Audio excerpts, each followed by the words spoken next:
ദൈവനാമത്തിന് മാത്രം ഉണ്ടാകട്ടെ. കർത്തൃമേശ ശുശ്രൂഷ അല്ലാതെ ഒരു ഞായറാഴ്ച അവിടെ കായംകുളത്ത് പങ്കെടുക്കുവാനായിട്ട് ദൈവ അവസരം ഒരുക്കിയതിനായിട്ട് ദൈവത്തെ സ്തുതിക്കുന്നു.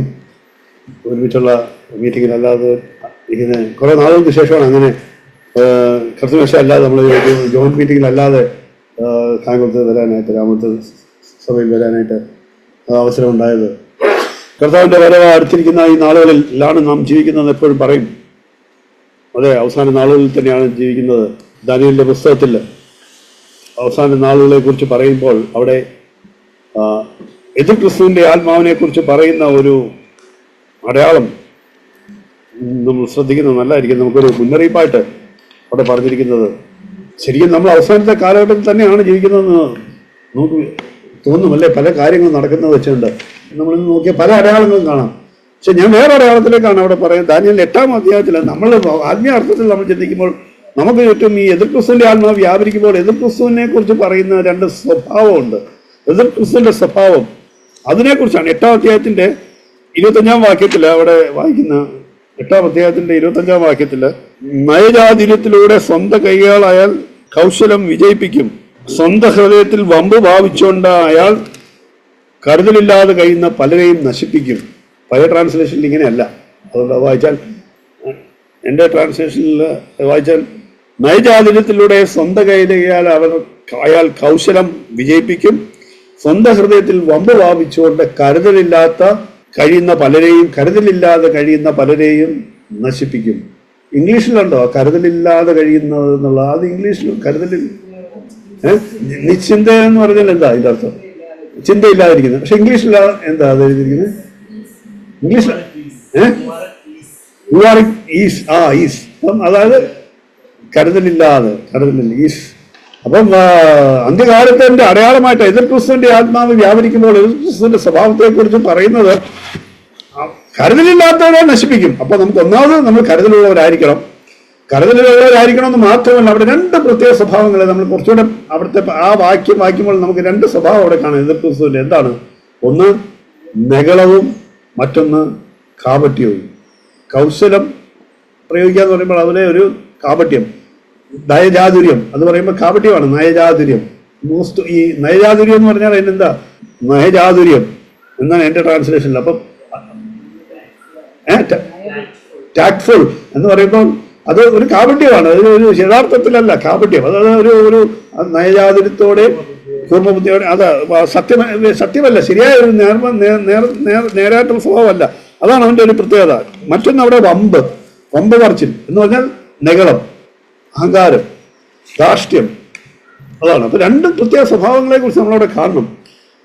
എന്നാൽ ഇത് നമ്മളെന്താ ഈ അന്ത്യകാലത്ത് വ്യാപരിക്കുന്ന ഈ രണ്ട് സ്വഭാവങ്ങൾ കാണുമ്പോൾ അത് എന്തിനെ സൂചിപ്പിക്കുന്നു? അത് എതിർ ക്രിസ്തുവിന്റെ ആത്മാവിനെ സൂചിപ്പിക്കുന്നു. അപ്പോൾ ദൈവമക്കളെ സംബന്ധിച്ചോളം നമ്മൾ അതിനെക്കുറിച്ച് ചിന്തിക്കേണ്ടത്? ദൈവമക്കളെ സംബന്ധിച്ചോളം ഇതിന് നേരെ വിപരീതമായിട്ടുള്ള രണ്ട് കാര്യങ്ങളിലായിരിക്കണം ദൈവമക്കളുടെ വളർച്ച, അല്ലെങ്കിൽ ദൈവമക്കളുടെ സ്വഭാവം ഇതിന് നേരെ വിപരീതമായിട്ടുള്ളതായിരിക്കണം. എന്താണ് അത് രണ്ടും? താഴ്മയും സത്യസന്ധതയുമായിരിക്കണം ദൈവമക്കളുടെ.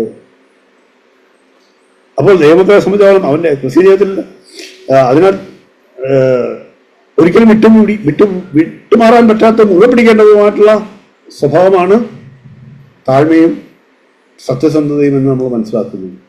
ഒരുപക്ഷെ നമ്മുടെ സഭയിൽ ഏറ്റവും കൂടുതൽ കേൾക്കുന്നൊരു വാക്കാണ് എന്ത്? താഴ്മ നമ്മൾ എപ്പോഴും കേൾക്കുന്നത് അല്ലേ?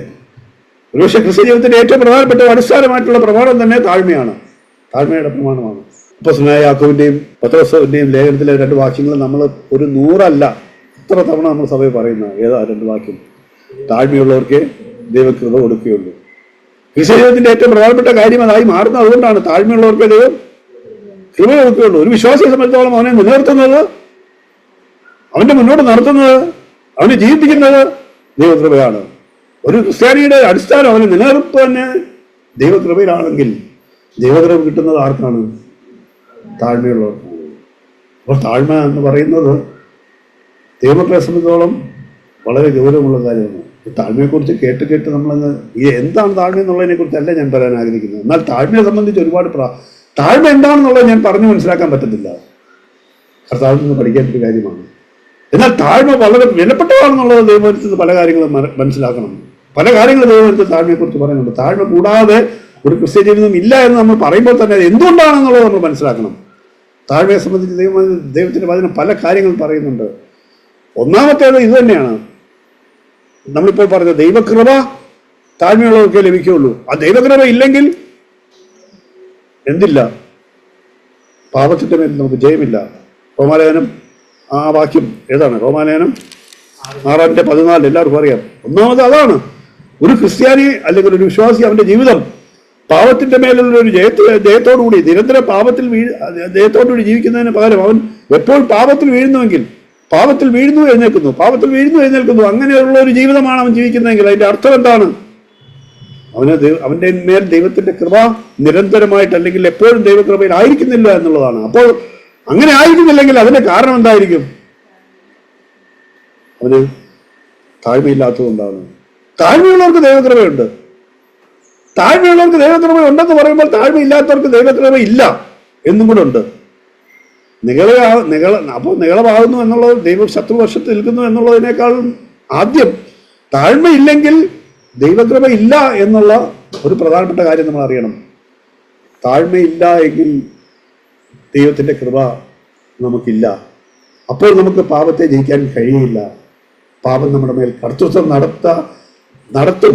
ദൈവകൃപയ്ക്ക് കീഴിലുള്ള ആളുടെ മേൽ പാപം അധികാരം ഉണ്ടാകത്തില്ല.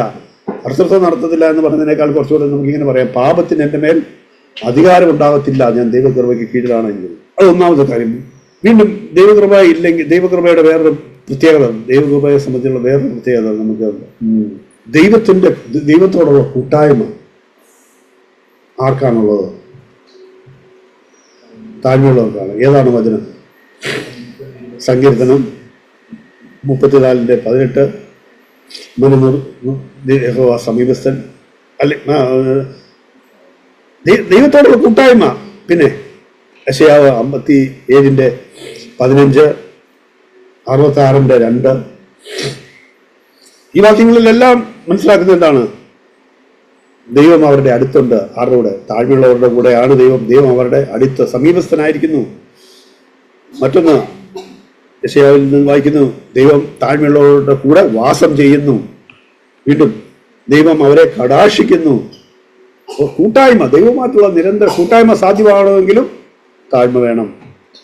അപ്പോൾ വെറുതെ പറയുന്നതല്ല, താഴ്മയെക്കുറിച്ച് ഇത്ര ഗൗരവം പറയുന്നത് എന്തുകൊണ്ടാണ്? താഴ്മ എന്ന് പറയുന്നതിന് പല കാര്യങ്ങൾ, പല ഘടകങ്ങൾ ഇതുപോലെ ഉണ്ട്.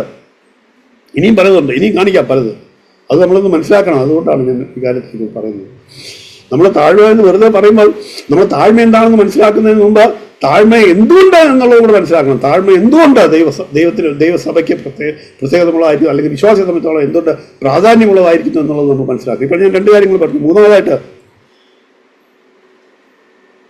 കർത്താവ് പറഞ്ഞു, നിങ്ങൾ എൻ്റെ അടുക്കൽ വന്ന് പഠിക്കുകയും. മത്തായിയുടെ സുവിശേഷം 11-ാം അധ്യായം കർത്താവ് പറഞ്ഞു എന്താണ്? മത്തായിയുടെ സുവിശേഷം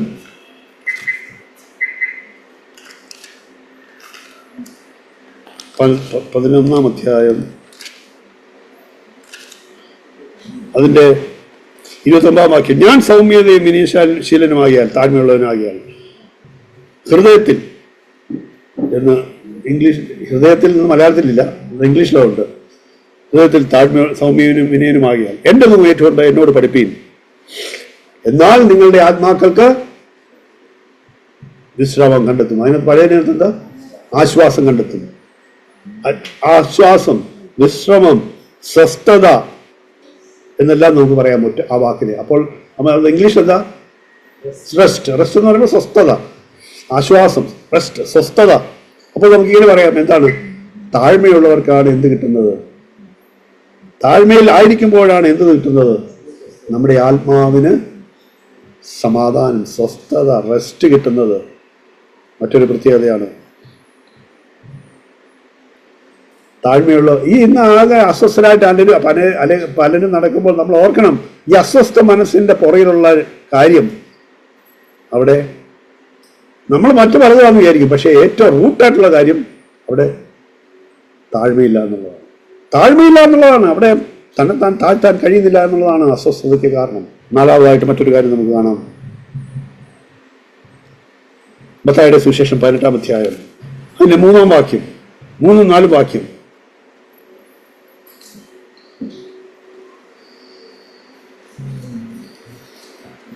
മത്തായിയുടെ സുവിശേഷം 18-ാം അധ്യായത്തിന്റെ 3-4 വാക്യം വായിക്കാം.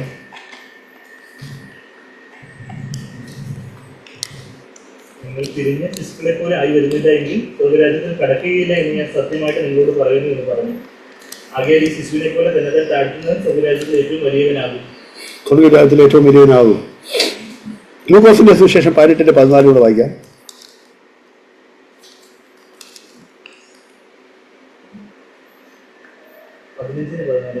18-14.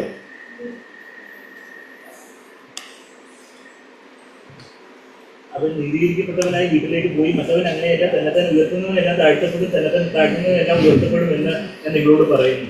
ഈ 2 വാക്യങ്ങളിൽ നിന്ന് നമുക്ക് മറ്റൊരു കാര്യം കൂടെ, മറ്റൊരു വസ്തുത കൂടെ, മറ്റൊരു വലിയ ദൈവീയ പ്രമാണവും കൂടെ മനസ്സിലാക്കണം. താഴ്മയുമായി ബന്ധപ്പെട്ട് എന്താണ്?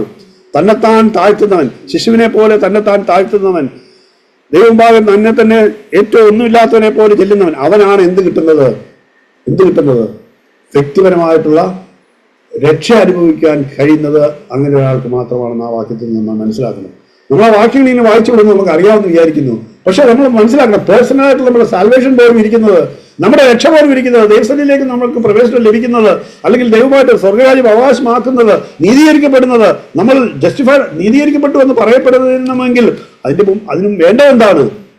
ദൈവഭാഗം നമ്മളെ തന്നെ താഴ്ത്തുക. തന്നെത്താൻ താഴ്ത്തുന്നവൻ ഉയർത്തപ്പെടും, അല്ലെങ്കിൽ തന്നെത്താൻ അവൻ താഴ്ത്തിയതുകൊണ്ട് അവൻ നീതീകരിക്കപ്പെട്ടവനായി പോയി എന്ന് ചുങ്കക്കാരനെ കുറിച്ച് പറയുന്നു. അതുപോലെ ശിശുവിനെ പോലെ താഴ്ത്തുന്നവനാണ് സ്വർഗരാജ്യത്തിലെ ഏറ്റവും വലിയവൻ എന്ന് പറയുന്നു. താഴ്ത്തുന്നവർക്ക് മാത്രമാണ് പേഴ്സണൽ സാൽവേഷൻ, വ്യക്തിപരമായിട്ട് നമ്മുടെ രക്ഷ അനുഭവിക്കാൻ കഴിയുള്ളൂ എന്നുള്ള വസ്തുതയും കൂടെ നമ്മളിവിടെ മനസ്സിലാക്കുന്നു. വീണ്ടും മത്തായിയുടെ സുവിശേഷത്തിൽ തന്നെ മറ്റൊരു വാക്യം വായിക്കാം. ഇപ്പം നമ്മൾ 4 കാര്യങ്ങൾ കണ്ടു. ആരെങ്കിലും നോക്കുന്നുണ്ട് എത്ര എണ്ണം കണ്ടു എന്നുള്ളത്? 4 കാര്യങ്ങൾ കണ്ടു. മത്തായിയുടെ സുവിശേഷം 20-ാം അധ്യായം അതിന്റെ 25 മുതൽ 28 വരെ വാക്യങ്ങൾ. മത്തായിയുടെ സുവിശേഷം 20-ാം അധ്യായം അതിന്റെ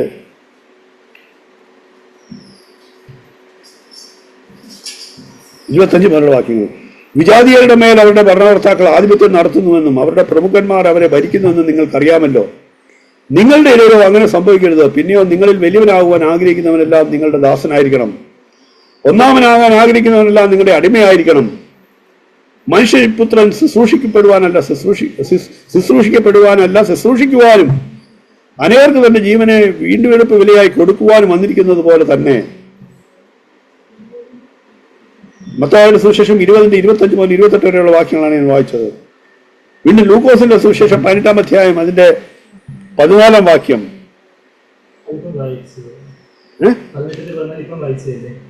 ഇപ്പൊ ഞാൻ വായിച്ചത് മത്തായിയുടെ സുവിശേഷം, ലൂക്കോസ് അല്ലേ ഞാൻ വായിച്ചത്. ഇപ്പൊ വായിച്ചത് മത്തായി 20-25 മുതൽ 28 വരെയുള്ള വാക്യങ്ങളാണ്. ഈ ലൂക്കോസ് 18-ന്റെ അത് വായിച്ചില്ല. 18-ന്റെ 14 അല്ല, അത് കൂടെ 14. അതെ, അത് നേരത്തെ വായിച്ചു. 18-ന്റെ 14 നമ്മളിപ്പോൾ വായിച്ചത്. 18-ന്റെ 14 നമ്മൾ വായിച്ചു. അല്ല, അതുകൂടാതെ 18-ന്റെ ലൂക്കോസ് 18 അല്ല, സോറി, ലൂക്കോസ് 22-ന്റെ 25 മുതൽ 26 വരെ. ലൂക്കോസ് 22-ന്റെ 25 മുതൽ 26 വരെയുള്ള വാക്യം. അവനും അവരോട് പറഞ്ഞത്, ജാതികളുടെ രാജാക്കന്മാർ അവരിൽ കർത്തൃത്വം നടത്തുന്നു, അവരുടെ മേൽ അധികാരം നടത്തുന്നവർ ഉപകാരികൾ എന്ന് പറയുന്നു. നിങ്ങളും അങ്ങനെയല്ല. നിങ്ങൾ വലിയവൻ ഇളയവനെ പോലെയും നായകൻ ശുശ്രൂഷിക്കുന്നവനെ പോലും ആകട്ടെ. ആരാകുന്നു വലിയവൻ? ഭക്ഷണത്തിൽ ഇരിക്കുന്നവനോ ശുശ്രൂഷിക്കുന്നവനോ? ഭക്ഷണത്തിന് ഇരിക്കുന്നവനല്ലയോ? ഞാനോ നിങ്ങളുടെ ഇടയിൽ ശുശ്രൂഷിക്കുന്നവനെ പോലെ ആകുന്നു. നിങ്ങളാകുന്നു എന്റെ പരീക്ഷകൾ എന്നോടുകൂടെ നിലകൊണ്ട് 26 വരെ മതി. ശുശ്രൂഷിക്കുന്നവനെ പോലെയും ആയിരിക്കണം. വിജാതിയുടെ രാജാക്കന്മാർ അവരുടെ പേര് കർത്തൃത്വം നടത്തും. അപ്പോൾ ഇതിൽ നിന്ന് എന്താണ് മനസ്സിലാക്കിയത്? ഈ വാക്യത്തിൽ നിന്ന്, ഈ 2 വാക്യങ്ങളിൽ നിന്ന് നമ്മൾ മറ്റൊരു വസ്തുത, മറ്റൊരു ദൈവീയ പ്രമാണം താഴ്മയുമായി ബന്ധപ്പെട്ട് മനസ്സിലാക്കുന്നു. എന്താണ്? ലോകത്തിന്റെ വ്യവസ്ഥയ്ക്ക് അനുസരിച്ചല്ല ദൈവത്തിന്റെ സഭ അല്ലെങ്കിൽ ദൈവമക്കളുടെ ഇടയിൽ കാര്യങ്ങൾ നടക്കുന്നത്. ദൈവസഭയിൽ ഒരാൾ ശ്രേഷ്ഠനാകുന്നതും ഒരാൾ നേതൃത്വത്തിലേക്ക് ഉയർത്തപ്പെടുന്നതും നേതൃത്വത്തിലേക്ക് വരുന്നതും ലോകവ്യവസ്ഥയ്ക്കനുസരിച്ചല്ല, ലോകത്തിന്റെ വ്യവസ്ഥയ്ക്കനുസരിച്ചാണെങ്കിൽ ഒരാൾ നേതൃത്വത്തിലേക്ക് വരുന്നത് എന്തിന്റെ അടിസ്ഥാനത്തിലാണ്? അയാളുടെ ക്വാളിഫിക്കേഷൻസ്, അല്ലെങ്കിൽ അയാളുടെ കൃത്യമായിട്ടുള്ള കഴിവുകൾ, അല്ലെങ്കിൽ അയാളുടെ ഒരു സ്മാർട്ട് എന്താ പറഞ്ഞത് നേതൃത്വ പാഠവും എന്നാണ് പറയുന്നത്, ലീഡർഷിപ്പ് ക്വാളിറ്റി, അത് നോക്കിയിട്ടാണ്. അല്ലെങ്കിൽ അതിൽ നേതാവാകാൻ ആഗ്രഹിക്കുന്നവർ നേതാവാകുന്നതിന് വേണ്ടിയിട്ടുള്ള അവന്റെ പ്രവർത്തനങ്ങൾ കാണും. പക്ഷെ ദൈവത്തിന്റെ സഭയിൽ നേതാവാകാൻ ഇങ്ങനെ ശ്രമിക്കുന്നവരാരും നേതാവാകത്തില്ല എന്നുള്ളതാണ്. ഞാനത് പ്രത്യേകിച്ച് ദൈവസഭയിൽ ഞാനത് കണ്ടിട്ടുണ്ട്. ലീഡറാകാൻ വേണ്ടിയിട്ട്, അല്ലെങ്കിൽ നമ്മൾ പറയുകയാണെങ്കിൽ സഭയുടെ മൂപ്പരാകാൻ വേണ്ടിയിട്ട്, മൂപ്പരാകുന്നതിന് മുമ്പ് തന്നെ അതിനുള്ള ശ്രമം നടത്തിയിട്ടുള്ള ചിലരെങ്കിലും മൂപ്പരാകാതെ ഇപ്പോഴും മൂപ്പരായിട്ടില്ല എന്നുള്ളത് ഞാൻ കണ്ടിട്ടുണ്ട്.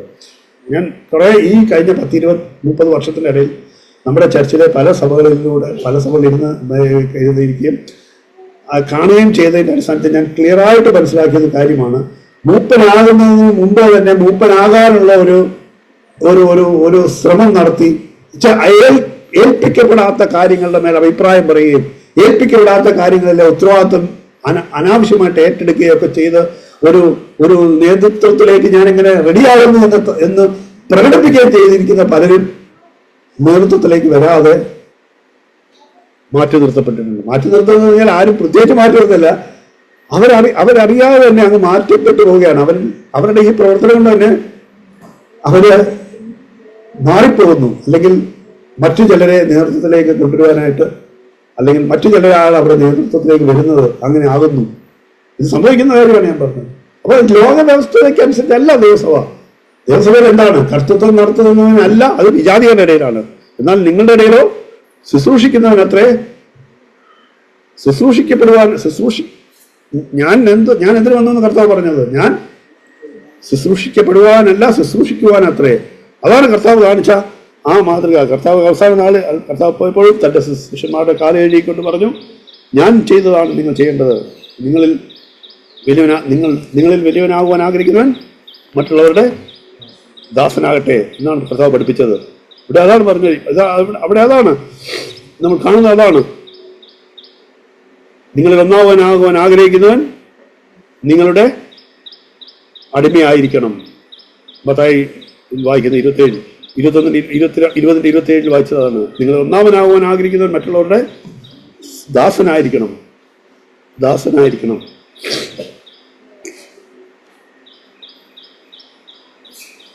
നമ്മൾ ഈ പൊതുവെ ഇന്ന് ക്രൈസ്തവ ലോകത്ത് ദൈവദാസൻ എന്നൊക്കെ വിളിക്കുന്നതേ ഉള്ളൂ. പക്ഷെ പലരും ദാസന്മാരല്ല, ദൈവദാസൻ എന്നുള്ള പേരിലാണ് പലരും അറിയപ്പെടുന്നതെങ്കിൽ. പക്ഷെ നമ്മൾ ചർച്ചയിൽ അത് വളരെ ഗൗരവത്തോടെ പറയാറുണ്ട്. നമ്മൾ പറയാറുണ്ട് ലീഡർഷിപ്പ് എന്ന് പറയുന്നത് അതൊരു സെർവൻ മിനിസ്ട്രിയാണ്, സെർവൻ ലീഡർഷിപ്പ് എന്നാണ് നമ്മൾ അതിനെ വിളിക്കുന്നത്. അത് വെറുതെ വിളിക്കാനല്ല, അത് അർത്ഥവത്താക്കിക്കൊണ്ട് തന്നെ അത് പറയാനാണ് നമ്മൾ ആഗ്രഹിക്കുന്നത്. നമ്മളത് എപ്പോഴും അതിനെക്കുറിച്ച് ഗൗരവത്തോടെ കാണുകയും അതിനെക്കുറിച്ച് ഗൗരവത്തോടെ വിലയിരുത്തുകയും നമ്മളെ തന്നെ നേതൃത്വത്തിലായിരിക്കുന്നവർ അത് നിരന്തരം പരിശോധിക്കണമെന്ന് ആവശ്യം പറയുകയും കേൾക്കുകയും ചെയ്യുന്നുണ്ട്. അതാണ് നമ്മളത് എപ്പോഴും അത് കേട്ടുകൊണ്ടിരിക്കുന്നത്. നമുക്കൊരു അപ്പോസ്തലിക ശുശ്രൂഷയുള്ള ബ്രദർ നിന്ന് നിരന്തരം എൽഡേഴ്സ് മീറ്റിങ്ങിലും ഒക്കെ അല്ലെങ്കിൽ ലീഡേഴ്സിനോട് സംസാരിക്കുമ്പോഴാണ് ബ്രദർ ഏറ്റവും കാർക്കശത്തോടെയും ഷാർപ്പായിട്ടും പറയുന്നത് ഈ കാര്യത്തെക്കുറിച്ച്. നേതൃത്വത്തിലുള്ളവർ എന്തായിരിക്കണമെന്നാണ് മറ്റുള്ളവരെ ശുശ്രൂഷിക്കുവാൻ ഏറ്റവും ദാസന്മാർ ഏറ്റവും ചെറിയ ജോലി ചെയ്യുവാൻ പോലും തയ്യാറുള്ള മനസ്സുള്ളവരായിരിക്കണം. ഇത് ലോകത്തിന് നേരെ വിപരീതമായിട്ടുള്ളതാണ്. അതാണ് താഴ്മയെക്കുറിച്ച് പറയുമ്പോൾ നമ്മൾ ഈ കാര്യം മനസ്സിലാക്കണം. നമ്മൾ വെറുതെ താഴ്മയെക്കുറിച്ച് പറയുകയല്ല. ദൈവസഭയിൽ താഴ്മയ്ക്കുള്ള പ്രത്യേകതയാണ്. താഴ്മയുള്ളവരെയാണ് ദൈവം ഉയർത്തുന്നത്. താഴ്മ എല്ലാവർക്കും വേണം, എല്ലാവരും താഴ്മയുള്ളവരായിരിക്കണം. അപ്പോൾ താഴ്മയുള്ളവരെ മാത്രം ദൈവം ഉയർത്തുന്നത്. ദൈവം ഓരോ ശുശ്രൂഷ വരുമ്പോൾ അവിടെ വീണ്ടും താഴ്ത്തപ്പെടണമെന്നുള്ളതാണ് അതിൻ്റെ അത് നമ്മൾ പഠിക്കുന്ന അതാണ്. താഴ്മയുള്ളവരിൽ നിന്ന് താഴ്മയിലേക്ക് നമ്മൾ വരണമെന്നുള്ളത്. 5 കാര്യങ്ങൾ നമ്മൾ കണ്ടു. എഫെസ്യലേഖനം 4-ാം അധ്യായം അതിൻ്റെ 2-3 വാക്യങ്ങൾ. എഫെസ്യലേഖനം 4-ാം അധ്യായം അതിൻ്റെ 2-3 വാക്യങ്ങൾ.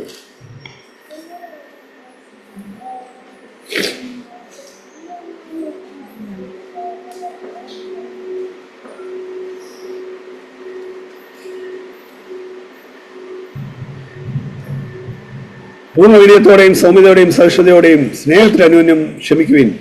ആത്മാവിലുള്ള ഐക്യത സമാധാന ബന്ധത്തിൽ നിലനിർത്താൻ ജാഗ്രത കാണിക്കുകയും. 1 പത്രോസിലെ ഒരു വാക്യം കൂടെ വായിക്കാം. 1 പത്രോസ് 5:5 അവിടെ ഇങ്ങനെ വായിക്കുന്നു: അന്യോന്യം ഇടപെടുന്നതിൽ നിങ്ങൾ എല്ലാവരും താഴ്മ ധരിച്ചുകൊള്ളുകയും. ഈ 2 വാക്യങ്ങളിൽ നിന്ന് പരസ്പരമുള്ള ബന്ധത്തിനും താഴ്മ ആവശ്യമുണ്ട്. അല്ലെങ്കിൽ നമുക്കിങ്ങനെ പറയാം, നമ്മൾ തമ്മിലുള്ള ഒരു യൂണിറ്റിക്ക്, ഐക്യത്തിന്, ഇവിടെ എഫെസ്യരുടെ വാക്യത്തിന്റെ അടിസ്ഥാനത്തിൽ അത് കുറച്ചുകൂടെ കൃത്യതയോട് നമുക്ക് പറയാം, തമ്മിൽ ഐക്യതയോടെ സമാധാനത്തിൽ കഴിയണമെങ്കിൽ എന്ത് വേണം? 2 പേർക്കും താഴ്മയിലും സൗമ്യതയിലുമാണ് നമ്മൾ അത് പണിയപ്പെടുന്നത്. 2 പേരുടെ ഇടയിൽ ഐക്യമുണ്ടാകുന്നത് താഴ്മയുള്ളപ്പോഴാണ്. അല്ലെങ്കിൽ തിരിച്ചിങ്ങനെ പറയാം, താഴ്മയുള്ളവർക്കിടയിലാണ് ഐക്യമുണ്ടാകുന്നത്. ഈ വാക്യത്തിൽ നിന്ന് നമ്മളത് മനസ്സിലാക്കണം. അങ്ങനെ ഒരു വസ്തുത, ഒരു ദൈവിക സത്യം, ദൈവിക പ്രമാണം മനസ്സിലാക്കണം. താഴ്മയുള്ളവർക്കിടയിലാണ് ഐക്യമുണ്ടാകുന്നത്. 6 കാര്യങ്ങൾ നമ്മൾ കണ്ടു.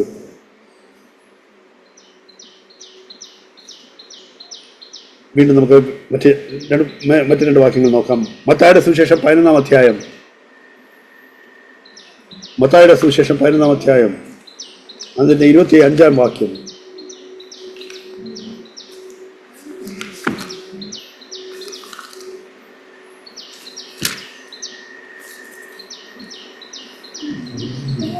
പതിനൊന്നിന്റെ 25.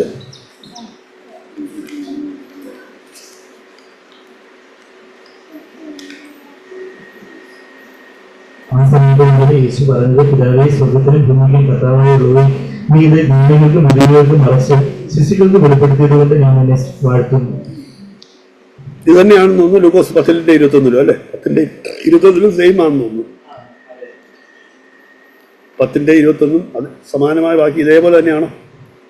അതെ, ഇതേപോലെ തന്നെയാണ്. സ്വർഗത്തിലും ഭൂമിക്കും കർത്താവായ പിതാവേ, അവിടുന്ന് ഈ കാര്യം വിവേകികൾക്കും ജ്ഞാനികൾക്കും മറച്ചു വെച്ച ശിശുക്കൾക്ക് വെളിപ്പെടുത്തിയിരിക്കാൻ ഞാൻ അങ്ങയെ വാഴ്ത്തുന്നു. അതേ പിതാവേ, തിരുഹിതം അതായിരുന്നല്ലോ. ഈ 2 വാക്യത്തിൽ നിന്ന് എന്താണ് മനസ്സിലാക്കുന്നത്? താഴ്മയുള്ളവർക്കാണ് എന്ത് കിട്ടുന്നത്? ദൈവിക സത്യങ്ങളെ കുറിച്ചുള്ള തിരിച്ചറിവ്, വെളിപാട് ലഭിക്കുന്നത്. ദൈവിക സത്യങ്ങൾ മനസ്സിലാക്കുവാൻ സാധിക്കുന്നത് ബുദ്ധിമാന്മാർക്കല്ല, വിദ്യാഭ്യാസ യോഗ്യതയുള്ളവർക്കല്ല, എന്നാൽ താഴ്മയുള്ളവർക്കാണ് ദൈവിക സത്യം വെളിപ്പെട്ട് കിട്ടുന്നത്, ദൈവിക പ്രമാണങ്ങൾ വെളിപ്പെട്ട് കിട്ടുന്നത്, ദൈവമർമ്മങ്ങൾ വെളിപ്പെട്ട് കിട്ടുന്നത്. ആർക്കാണ്? താഴ്മയുള്ളവർക്ക് മാത്രമാണ്. താഴ്മയുള്ളവർക്ക് ദൈവിക രഹസ്യങ്ങൾ വെളിപ്പെട്ട് കിട്ടുന്നു. അതാണ് പിതാവിന്റെ ഹിതം, പിതാവിന് പ്രസാദകരമായി എന്നാണ് പറഞ്ഞിരിക്കുന്നത്. അതല്ലോ തിരുഹിതം.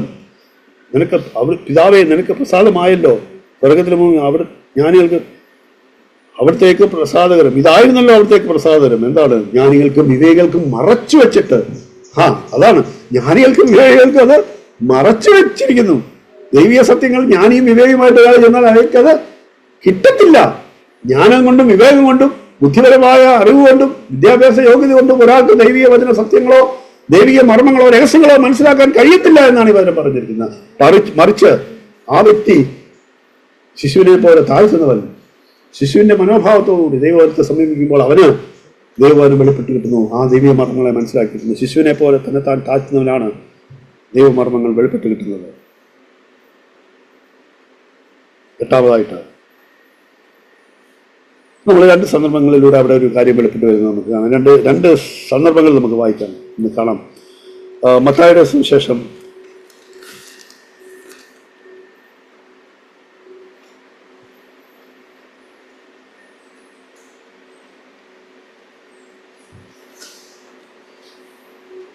8-ാം അധ്യായം അതിൻ്റെ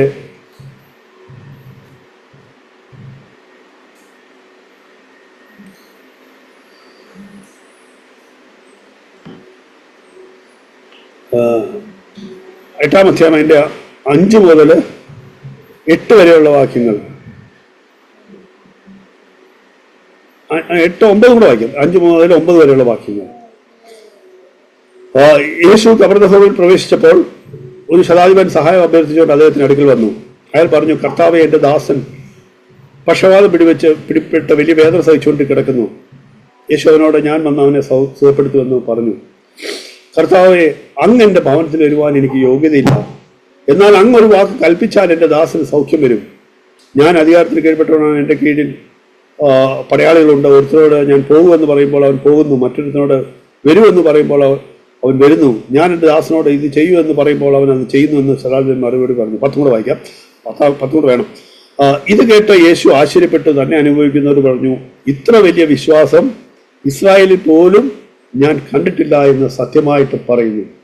അവിടെ യേശു ഇത്ര വലിയ വിശ്വാസം ഞാൻ എങ്ങും കണ്ടിട്ടില്ല എന്ന് പറഞ്ഞ് സാക്ഷ്യപ്പെടുത്തുന്ന ഒരു വലിയ വിശ്വാസത്തിൻ്റെ ഒരു പ്രകടനം, ഒരു ഒരു ഒരു ഒരു മാനിഫെസ്റ്റേഷൻ, അല്ലെങ്കിൽ ഒരു വെളിപ്പെടൽ അവിടെ നമ്മൾ വെളിപ്പെട്ട് കാണുന്നു. ഒരു വലിയ വിശ്വാസം വെളിപ്പെട്ട് കാണുന്നു.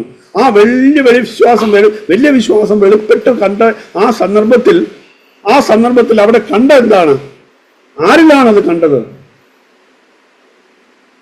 ഒരു അധികാരിയായ ശതാധിപൻ തൻ്റെ അധികാരത്തിൻ്റെ ആ പവറൊന്നും കാണിക്കാതെ തന്നെത്താൻ താഴ്ത്തിയ അവസരത്തിൽ അവൻ എന്താ പറയുന്നത്? എന്താണ്?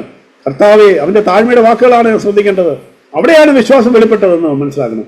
നമ്മൾ വെറുതെ ശതാധിപന്റെ വിശ്വാസം എന്ന് പറയുകയല്ല, ശതാധിപന്റെ താഴ്മ ആദ്യം കാണണം. എന്താണ്? 8-ാം വാക്യത്തില്, കർത്താവേ, എൻ്റെ ഭവനത്തിൽ വരുവാൻ എനിക്ക് യോഗ്യതയില്ല. താഴ്മയുടെ മനോഭാവം അതാണ്. കർത്താവേ, എൻ്റെ ഭവനത്തിൽ വരുവാൻ അങ്ങേക്ക് യോഗ്യതയില്ല, അങ്ങൊന്ന് കൽപ്പിച്ചാൽ എൻ്റെ ദാസന് സൗഖ്യം വരുമെന്ന് പറയുന്ന ആ താഴ്മ പ്രകടമായിടത്താണ് വിശ്വാസം വെളിപ്പെട്ടത്.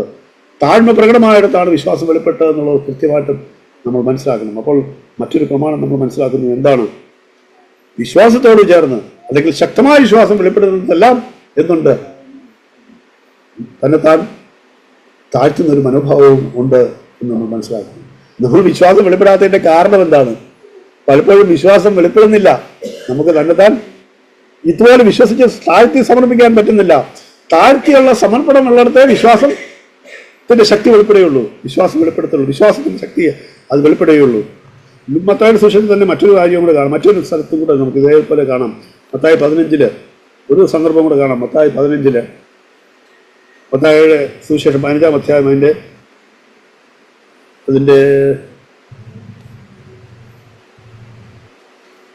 27-28 വാക്യങ്ങൾ. അവളുടെ ആ ഒരു താഴ്മ അവിടെ കാണുന്നത്. എന്താണ് ആ സ്ത്രീയുടെ? നമുക്കറിയാം, സന്ദർഭം അറിയാം. യേശു പറഞ്ഞു, ഇത് ഞാൻ ഇസ്രായേലിനെ കാണാതെ പോയി ആടുകളുടെ അടുക്കിലേക്കാണ് എന്നെ അയച്ചെന്നൊക്കെ പറയുമ്പോൾ ആ സ്ത്രീ പറയുന്നത് എന്താണ്?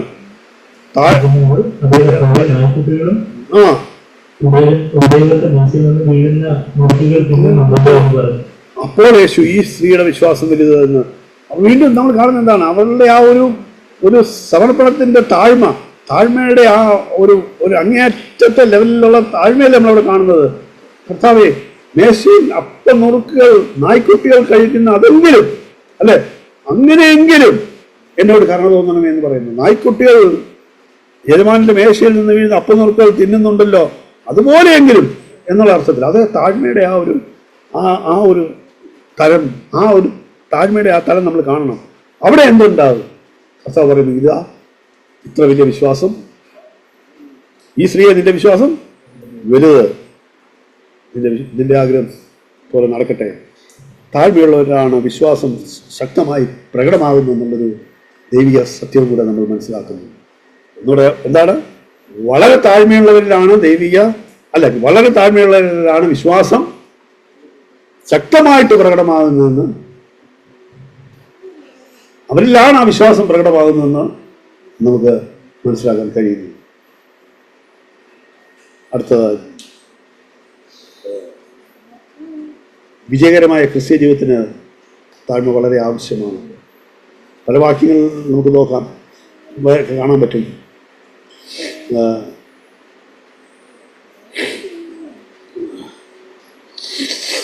പ്രധാനമായിട്ടും നമുക്ക് ഫിലിപ്പിയ ലേഖനം 2-ാം അധ്യായം അതിൻ്റെ 3 മുതൽ 8 വരെ പല പരിചയമായ വാക്യം. ഫിലിപ്പിയ ലേഖനം 2-ാം അധ്യായം അതിൻ്റെ 3 മുതൽ 8 വരെയുള്ള വാക്യങ്ങൾ കർത്താവിൻ്റെ മാതൃക വെച്ചിരിക്കുന്നു. അവിടെ പറഞ്ഞിരിക്കുന്നത് എന്താണ്? ഒരു വിജയകരമായ ക്രിസ്ത്യ ജീവിതത്തെക്കുറിച്ച് പറയുമ്പോൾ അവിടെ എന്താണ്? സ്വാർത്ഥതയാലോ താല്പര്യത്താലോ വൃഥാഭിമാനത്താലോ ഒന്നും ചെയ്യാതെ താഴ്മയോടെ മറ്റുള്ളവരെ നിങ്ങൾ ശേഷമായി എണ്ണി കരുതിക്കൊള്ളുകയും നിങ്ങളുടെ ഓരോരുത്തരും സ്വന്തം താല്പര്യം മറ്റുള്ള താല്പര്യം കൂടെ അന്വേഷിക്കേണ്ടതാണ്. അങ്ങനെ ക്രിസ്തുവിലുള്ള ഭാവം നിങ്ങൾ ഉണ്ടായിരിക്കണം. പിന്നെ കർത്താവിനെ കുറിച്ച് പറഞ്ഞിരിക്കുന്നത് ദൈവസ്വരൂപത്തോട് സമത്വം മുറുകെ പിടിക്കാതെ ദാസ്യവേഷം ധരിച്ച് മനുഷ്യപ്രാർത്ഥന തന്നെത്താൻ ശൂന്യനാക്കി കാണപ്പെട്ടു. അവിടുന്ന് തന്നെത്താൻ താഴ്ത്തുകയും ക്രൂശിലെ മരണത്തോളം തന്നെ താൻ അനുസരണമായി തീരുന്നു. അതിനാൽ ദൈവം അദ്ദേഹത്തെ അധികം ഉയർത്തി. ഈ വാക്യം വായിക്കുന്നതിന് വിടുമ്പോൾ നമ്മൾ എന്താണ് മനസ്സിലാക്കുന്നത്? കർത്താവിൻ്റെ മാതൃകയെ അനുകരിച്ചുകൊണ്ട് നമ്മൾ നമ്മളെ തന്നെ മരണത്തോളം താഴ്ത്തുമ്പോഴാണ് നമുക്ക് എന്തുണ്ടാകുന്നത് ഉയർത്തിനേൽപ്പുണ്ടാകുന്നത്, അല്ലെങ്കിൽ വിജയകരമായൊരു ജീവിതം ഉണ്ടാകുന്നു എന്നുള്ളത് നമ്മൾ മനസ്സിലാക്കണം.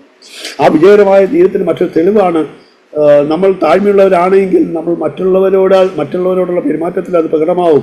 ഗലാത്യലേഖനം 6-ാം അധ്യായത്തിൽ അവിടെ പറയുന്നു, എന്താണ് 6-ാം അധ്യായത്തിന് 1-ാം വാക്യത്തിൽ, ഒരു മനുഷ്യൻ വല്ലതിലും തെറ്റിപ്പോയാൽ ആത്മീയരായ നിങ്ങൾ അവന് സൗമ്യതയുടെ ആത്മാവിൽ, അവിടെ വീണ്ടും താഴ്മയുടെ ആത്മാവിലാണ് എന്ത് ചെയ്യാൻ പറ്റുന്നത്? മറ്റൊരാളെ സഹായിക്കാൻ പറ്റുന്നത്. തെറ്റിപ്പോയ ഒരുവനെ സഹായിക്കണമെങ്കിൽ അതും വിജയകരമായ ജീവിതത്തിൻ്റെ ഒരു തെളിവാണ്. അവിടെ സൗമ്യതയിലാണ്. എന്താ? നിങ്ങൾ 1-ാം വാക്യം 6-ന്റെ 1, ഒരു മനുഷ്യൻ തെറ്റിലാകപ്പെട്ടു പോയാൽ ആത്മീയരായ നിങ്ങൾ അവനെ സൗമ്യതയുടെ ആത്മാവിൽ യഥാസ്ഥാനപ്പെടുത്തുവീൻ എന്ന് മാത്രമല്ല നിങ്ങളും പ്രലോഭനത്തിൽ അകപ്പെടാതിരിക്കാൻ സൂക്ഷിപ്പീൻ എന്ന് പറയുമ്പോൾ സൗമ്യതയിലായിരിക്കുമ്പോഴാണ് പ്രലോഭനത്തിൽ വീഴാതെ നമുക്ക് നമ്മളെ തന്നെ സൂക്ഷിക്കുവാൻ കഴിയുന്നത്. മറ്റുള്ളവരോടുള്ള ബന്ധത്തിൽ എപ്പോഴും സൗമ്യതയിലാണ് നമ്മളെ അന്യോന്യമുള്ള ബന്ധം നിലനിൽക്കുന്നത്. അല്ലെങ്കിൽ മറ്റുള്ളവരോട് ബന്ധത്തിൽ നമുക്ക് സൗമ്യതയിലാണ് നമ്മൾ ഒരു വിജയകരമായ ജീവിതം സാധിക്കത്തുള്ളൂ എന്നുള്ളത് നമ്മൾ എപ്പോഴും മനസ്സിലാക്കണം.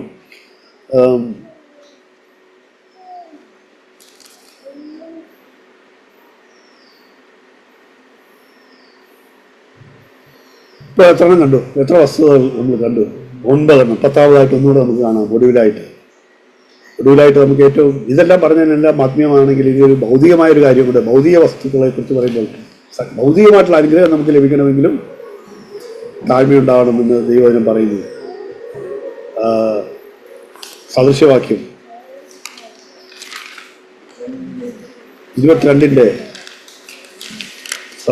22-ന്റെ 4-ാം വാക്യം.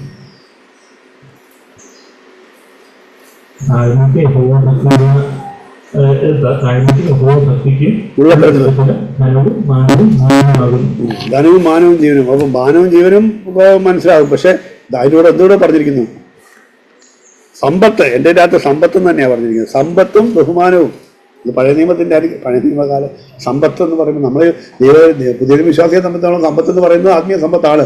എന്നാലും നമുക്ക് അങ്ങനെ ചിന്തിക്കാം. ഭൗതിക സമ്പത്തും താഴ്മയുള്ളവർക്കാണ് വെച്ചിരിക്കുന്നത്. നമുക്ക് വചനത്തിൻ്റെ അടിസ്ഥാനത്തിൽ നമുക്ക് പറയാം. സമ്പത്തും അനുഗ്രഹവും മാനവും ബഹുമാനവും താഴ്മയുള്ളവർക്കാണ് ലഭിക്കുന്നത് എന്ന് കൃത്യമായിട്ട് ദൈവം പറഞ്ഞു. ഇവിടെ ഇത്രയും നേരം പറഞ്ഞ കുറേ വചനങ്ങൾ വായിച്ചു, ഒരുപാട് വചനങ്ങൾ വായിച്ചു. 10 വസ്തുതകൾ പറഞ്ഞപ്പോൾ 10-ലധികം വായിക്കുന്നു. 10 വസ്തുതകളെ കുറിച്ച് പറഞ്ഞപ്പോൾ എനിക്ക് തോന്നുന്നത് ചിലതിലൊക്കെ 2 വെച്ച് 2-3 വാക്യങ്ങളൊക്കെ പറിച്ച് വായിച്ചതിനെ അടിസ്ഥാനത്തിൽ പറയുകയാണെങ്കിൽ ഒരു 10-16-17 വാക്യങ്ങളെങ്കിലും ഇപ്പോൾ വായിച്ചിട്ടുണ്ട്. താഴ്മയെ സംബന്ധിച്ച് 10-16 വാക്യങ്ങൾ വായിച്ചുകൊണ്ട് എന്ത് കിട്ടി? താഴ്മയെക്കുറിച്ച് കുറച്ചുകൂടെ വസ്തുതകൾ മനസ്സിലാക്കി. അതാണോ?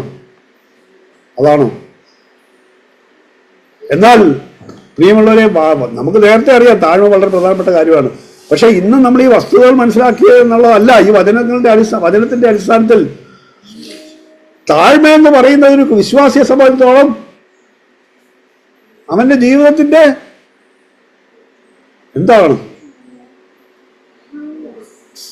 മാറ്റമില്ല. അവന്റെ ജീവിതത്തിൽ നിന്ന് മാറ്റപ്പെടാൻ പറ്റാത്തവണ്ണം എഴുതി ചേർന്നിരിക്കുന്ന ഒരു സ്വഭാവമായിരിക്കണം ഒരു വിശ്വാസി അല്ലെങ്കിൽ ഒരു ക്രിസ്ത്യാനി എന്ന് പറയുമ്പോൾ. ഒരു ക്രിസ്തു ശിഷ്യനെ സംബന്ധിച്ചോളം നമുക്ക് വീണ്ടും താഴ്മ എന്ന് പറഞ്ഞ് ക്ലാസ്സിലെടുക്കേണ്ട കാര്യമില്ലാകാൻ പാടില്ല. ദൈവവചനത്തിൽ ഇത്രയും വാക്യങ്ങൾ നമ്മൾ വായിച്ചപ്പോൾ അതിൽ നിന്ന് എന്തൊക്കെ പല വസ്തുതകൾ മനസ്സിലാക്കി. എന്തൊക്കെയാണ് പറഞ്ഞത്? സമാധാനം വേണമെങ്കിൽ താഴ്മ വേണം, ഐക്യം ഉണ്ടാകണമെങ്കിൽ താഴ്മ വേണം, പാപത്തിന്റെ മേൽ ജയം വേണമെങ്കിൽ താഴ്മ വേണം, ദൈവീയ വെളിപാട് വേണമെങ്കിൽ താഴ്മ വേണം, വിശ്വാസം വേണമെങ്കിൽ താഴ്മ വേണം, വെളിപ്പാട് വേണമെങ്കിൽ താഴ്മ. ഇങ്ങനെ എന്തെല്ലാം കാര്യങ്ങൾ ഇപ്പൊ 10ഓളം കാര്യങ്ങൾ പറഞ്ഞു. 10ഓളം കാര്യങ്ങൾ, 10-ൽ അധികം കാര്യങ്ങൾ ഒരു വസ്തുതയെ കുറിച്ച് വേണം. ഒരു 10 കാര്യങ്ങൾ എന്ന് പറയുമ്പോൾ ഇതെല്ലാം നമ്മുടെ ജീവിതത്തിൽ ഇനി ഇത് കൂടാതെ താഴ്മയില്ലാതെ നമുക്കൊരു ജീവിതം ഇല്ല എന്നുള്ളത് നമുക്ക് ഉറപ്പിക്കണം. പ്രിയമുള്ളവരെ, നമ്മൾ അതിനെ ഗൗരവത്തോടെ കാണണം. എന്നിട്ടും നമ്മൾ ചിന്തിക്കാം എന്താണ് താഴ്മ എന്നുള്ളത്. അത് നമുക്ക് പറഞ്ഞു തരാൻ പറ്റാത്തൊരു കാര്യമാണ്. താഴ്മ എന്നുള്ളത് ദൈവത്തിന്റെ വെളിപാടുകൾ നമുക്ക് മനസ്സിലാക്കുന്ന കാര്യം. നമ്മൾ വിചാരിക്കും ദാർഷ്ട്യത്തോടെ കർശനമായിട്ട് സംസാരിക്കുന്നത്. കർത്താവ് പത്രോസോട് കർശനമായിട്ടല്ലേ പറഞ്ഞു? നമ്മളിപ്പോൾ ഭാര്യയോട് കർശനമായിട്ട് സംസാരിക്കേണ്ടി വരുമോ? വന്നാൽ അത് താഴ്മയില്ലെന്ന് പറയാൻ പറ്റും. ഭാര്യയിൽ ഒരു തെറ്റ് കണ്ടാൽ ഭർത്താവിന് കർശനമായിട്ട് മക്കളിൽ ഒരു തെറ്റ് കണ്ടാൽ അപ്പനെ ശാസിക്കേണ്ടി വരും. അധികാരത്തിൽ ഉള്ള ചില തെറ്റാണെന്ന് സ്ട്രോങ് ഭാഷയില്ല. കർത്താവ് എങ്ങനെയാണ് പത്രോസിനോട് പറഞ്ഞത്? വളരെ സൗമ്യമായിട്ടാണോ? പത്രോസ് നീ ചെയ്തത് വളരെ മോശമായിട്ട് എന്നാണോ പറഞ്ഞത്? പത്രോസ് അങ്ങനെ അല്ലായിരുന്നു പറയേണ്ടതെന്നാണോ പറഞ്ഞത്? മാറ്റി നിർത്തി കർത്താവിനോട് പറഞ്ഞപ്പോൾ കർത്താവിനോട് മാറ്റി നിർത്തി രഹസ്യമായിട്ടാണ് പത്രോസ് പറഞ്ഞെങ്കിൽ കർത്താവ് വളരെ ശബ്ദത്തിൽ തന്നെയാണ് പത്രോസിനെ ശാസിച്ചതെന്നാണ് നമ്മൾ മനസ്സിലാക്കുന്നത്. അത് വായിച്ചാൽ അങ്ങനല്ലേ? കടന്നു ഇഷാദി എന്ന് പറഞ്ഞ് കർശനമായ ഭാഷയിൽ ശകാരിച്ചു. ദേവാലയത്തിൽ ചെന്നപ്പോൾ കർത്താവ് സൗമ്യതയോടുകൂടി സൗമ്യമായിട്ടാണോ അവിടെ വ്യാപാരം ചെയ്യുന്നവരെ നേരിട്ടത്? കർശനമായിട്ടാണ്. കർത്താവ് എന്നിൽ നിന്ന് താഴ്വ പിടിക്കാൻ പറഞ്ഞ കർത്താവ് എങ്ങനെയാണ് അവിടെ പെരുമാറിയത്?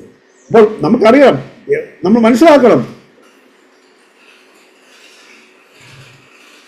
ചില കാര്യങ്ങൾ നേരിടേണ്ടി വരുമ്പോൾ ദൈവവചനത്തിനും ദൈവീയ സത്യങ്ങൾ ദൈവവചനത്തിനും ദൈവീയ ആലോചനയ്ക്കും വിരുദ്ധമായിട്ട് വരുന്ന ഇടങ്ങളിലെല്ലാം കാർക്കശ്യത്തോടെ ശക്തമായിട്ട് നിൽക്കുവാൻ അധികാരപ്പെടുത്തിയിട്ടുള്ളവർ അധികാരം ഉപയോഗിക്കണം. അധികാരപ്പെടുത്താത്തവർക്ക് അത് പറ്റത്തില്ല. ഒരു വീട്ടില് ആ മക്കളെ ശാസിക്കാനായിട്ട് ആരെയാണ് ദൈവം അധികാരപ്പെടുത്തിയിരിക്കുന്നത്? ആ വീട്ടിലെ അപ്പനെയാണ്. അല്ല വേറെ വഴിയെ പോകുന്ന ഒരാൾക്ക് വന്നിട്ട് ആ മക്കളുടെ മേൽ അധികാരപ്പെടുത്താൻ പറ്റുമോ? അത് വെച്ചിട്ടില്ല. അധികാരം വെച്ചിരിക്കുന്നവർക്ക് കർക്കശതയോടെ പെരുമാറാൻ പറഞ്ഞിട്ടുണ്ട്. പക്ഷെ ഇത് ദൈവാത്മാവിൽ ചെയ്യേണ്ട ഒരു കാര്യമാണ് ഞാൻ പറയാം. അല്ലാതെ ഒരു ഏകാധിപതിയെ പോലെ അധികാരത്തോടുകൂടി പെരുമാറുമെന്ന് പറയുമ്പോഴത്തേക്ക് അങ്ങനെ പെരുമാറേണ്ട കാര്യം അതേക്കുറിച്ചല്ല ഞാൻ പറഞ്ഞത്. പക്ഷെ സൗമ്യത, താഴ്മ എന്ന് പറയുമ്പോൾ നമ്മൾ കേവലം എപ്പോഴും ഇങ്ങനെ ഒരു എന്താ പറയുന്നത്, ആരെന്ത് പറഞ്ഞാലും ഇങ്ങനെ അങ്ങനെ അല്ല എന്ന് മനസ്സിലാക്കാൻ വേണ്ടി ഞാൻ പറഞ്ഞത്. ചിലയിടങ്ങളിൽ നമ്മൾ കാർക്കശ്യത്തോടെ ഗൗരവത്തോടെ നിൽക്കേണ്ടതും താഴ്മയുടെ ഭാഗമാകും. ദൈവവചനത്തിന് മുമ്പാകെ നിൽക്കുമ്പോൾ, ദൈവവചന സത്യത്തിന് വേണ്ടി നിൽക്കുമ്പോൾ. ഹസാനെ കുറിച്ച് പറയുന്നത് എങ്ങനെയാണ്? അറക്കപ്പെട്ട കുഞ്ഞാടും യഹൂദയുടെ സിംഹവും അറക്കപ്പെട്ട കുഞ്ഞാടും അതല്ലേ വെളിപാട്. അപ്പം രണ്ടും ഉണ്ട്. എന്താണ് യഹൂദ എങ്ങനെ ആ വാക്യം എവിടെ വെളിപാടുള്ളതല്ലേ?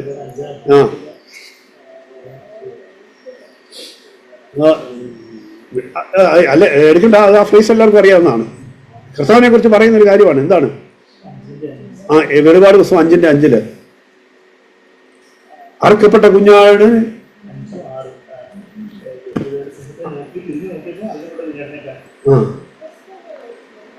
രണ്ടും പറയത്തില്ല. യഹൂദ ഗോത്രത്തിലെ സിംഹം എന്ന് പറഞ്ഞു തിരിഞ്ഞു നോക്കിയപ്പോൾ കണ്ടത് അറക്കപ്പെട്ട കുഞ്ഞാട്. അപ്പൊ കർത്താവിന്റെ സ്വഭാവത്തിൽ രണ്ടുമുണ്ട്. എന്താണ്? കുഞ്ഞാടായി നിൽക്കുന്ന ഇടത്ത് കുഞ്ഞാടാകുന്ന ശുശ്രൂഷിക്കുന്ന മനോഭാവം ഉള്ളപ്പോൾ തന്നെ യഹൂദയുടെ സിംഹവുമായിരുന്നു. ഇതാണ് നമ്മൾ താഴ്മയെക്കുറിച്ച് പഠിക്കുമ്പോൾ മനസ്സിലാക്കേണ്ടത്. ദൈവവചനത്തിന് വേണ്ടിയിട്ട് ദൈവവചന പ്രമാണങ്ങൾക്ക് വിരുദ്ധമായി വരുന്ന കാര്യങ്ങളുടെ മേൽ നമ്മൾ കാർക്കശ്യതയുള്ളവരായിരിക്കുമ്പോൾ തന്നെ തമ്മിലുള്ള ബന്ധത്തിൽ ദൈവസഭയിൽ നമ്മൾ സൗമ്യതയുടെയും ശുശ്രൂഷയുടെയും മനോഭാവമുള്ളവരായിരിക്കും, താഴ്മയുള്ളവരായിരിക്കും. ഈ താഴ്മയാണ് നമ്മളിൽ നിന്ന് ദൈവം ആഗ്രഹിക്കുന്നത്. നമ്മുടെ ജീവിതത്തിൽ നമുക്ക് പരിശോധിക്കാം. തുടർമാനം ഉണ്ടാകേണ്ട ഒരു സ്വഭാവമായിട്ട് നമ്മൾ താഴ്മയെ കണ്ടിട്ടുണ്ടോ എന്നുള്ളത് പരിശോധിക്കാം. തുടർമാനം ഉണ്ടാകേണ്ട ഒരു സ്വഭാവമായി നമ്മൾ ഇതിനെ കണ്ടിട്ടുണ്ടോ എന്നുള്ളതാണ് ഇപ്പോൾ കാലം പരിശോധിക്കേണ്ടത്. ദാനിയേൽ പുസ്തകത്തിൽ നമ്മൾ ഈ അവസാന നാളിനെ കുറിച്ച് പറയുമ്പോൾ വേറൊരു കാര്യമുണ്ട്.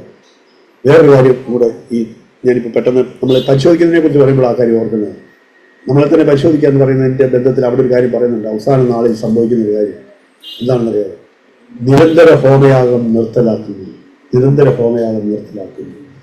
അത് അന്ത്യകാലത്തിന്റെ ഒരു അടയാളമാണ്. നിരന്തര ഹോമയാഗം നിർത്തലാക്കുന്നു എന്ന് പറഞ്ഞാൽ എന്താണ് ഇത് അർത്ഥം? നമ്മളിപ്പോൾ പുതിയ ദൈവത്തിന്റെ ആത്മാവ് ചിന്തിക്കുമ്പോൾ തന്നെത്താനുള്ള പരിശോധനയും ദൈവസന്നിധിയിലുള്ള കഴിയലും അനുതാപത്തോടുള്ള സമർപ്പണവും നിർത്തലാക്കുന്നു.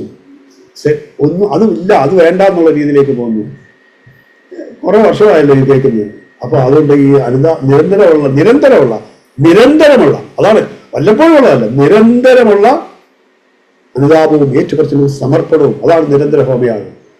നമ്മളിൽ തന്നെ നടക്കേണ്ട, പഴയ നിയമത്തിൽ അവരുടെ ആലയത്തിൽ നടക്കേണ്ടത് നിർത്തലാക്കുന്നതാണ് പറയുന്നതെങ്കിൽ നമ്മളിന്ന് പുതിയ നിയമത്തിന്റെ ആത്മാവ് ചിന്തിക്കുമ്പോൾ നമ്മളിൽ ആ നിരന്തരമുള്ള ആത്മപരിശോധനയും അനുതാപത്തിന്റെ സമർപ്പണവും നിർത്തലാക്കപ്പെടുന്ന അല്ലെങ്കിൽ അത് നിന്നു പോകുന്ന ഒരു സാഹചര്യം ഉണ്ടായാൽ എന്ന് മനസ്സിലാക്കണം, എതിർ ക്രിസ്തുവിന്റെ ആത്മാവിൽ നമ്മൾ പിടിക്കപ്പെട്ടിരിക്കുന്നു എന്നത് ഗൗരവത്തോടെ നമ്മൾ അതിനെ കാണണം. അതുകൊണ്ടാണ് ദൈവയുടെ കേൾവിയുടെ മുമ്പാകെ നമ്മൾ നിരന്തരം പരിശോധിക്കേണ്ടവരാണ്. ജീവിതത്തിന്റെ അവസാനം വരെ നമുക്ക് ഈ പരിശോധനയുടെ ആവശ്യമുണ്ട്.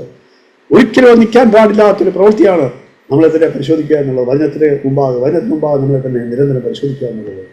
പ്രിയമുള്ളവരെ, ഇന്ന് പലക്കാലം നമ്മളെ വീണ്ടും നമ്മൾ കേട്ടിട്ടുള്ള കാര്യങ്ങൾ തന്നെ വീണ്ടും കേൾപ്പിക്കുമ്പോൾ, കേട്ടിട്ടുള്ള വിഷയം തന്നെ വീണ്ടും കേൾപ്പിക്കുമ്പോൾ, താഴ്മ എന്ന് പറയുന്നതിനെ കുറിച്ച് കേട്ട് മടുത്തിട്ടുള്ളവരാണ് വിചാരിക്കുമ്പോൾ തന്നെ വീണ്ടും ദൈവാത്മാവ് നമ്മളെ അത് കേൾപ്പിക്കുമ്പോൾ എന്താണ് താഴ്മ എന്നുള്ളത് നമ്മൾ പഠിക്കേണ്ടതുണ്ട്.